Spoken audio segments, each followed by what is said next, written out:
At the end of the 19th century, there was a competition between Los Angeles and San Diego to determine who would become the western terminus for the Transcontinental Railroad. Los Angeles ended up winning out, which left San Diego with a predicament of how to stay relevant. They decided to try and become the hub of vehicular traffic, automobile traffic in Southern California. This posed a couple of problems.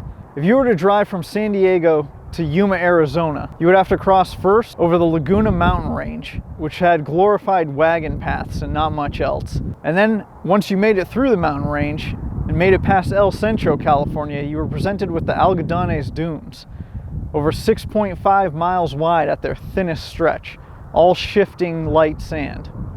If you had a vehicle that could make it through the mountains without a radiator fan blowing, the radiator boiling over, getting a flat tire, or if there was any sort of moisture whatsoever, being mired in mud, you then had to attempt to make it across the shifting sands to get to Yuma. The San Diego civic leaders came up with a solution, and that was to build a wooden road across the dunes. What started on Valentine's Day in 1915 was completed in less than 2 months, and over 13,000 wooden planks were set over a 7-mile stretch across the dunes.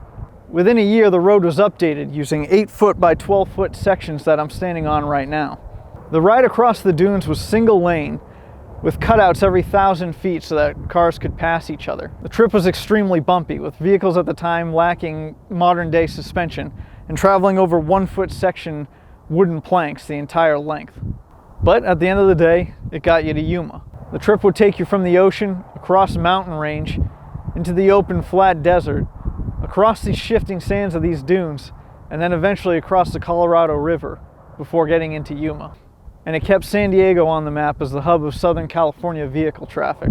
Within 10 years, the plank road was replaced by a 20-foot wide concrete road running the length of San Diego to Yuma. Soon after that, Route 80 was finalized, and eventually the interstate system resulted in I-8 passing from San Diego to Yuma and beyond to the east.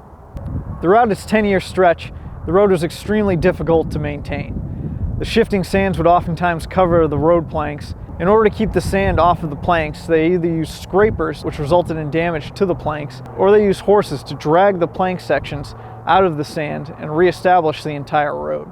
In the 1970s, what remained of the old plank road was compiled into a 1,500-foot section behind me.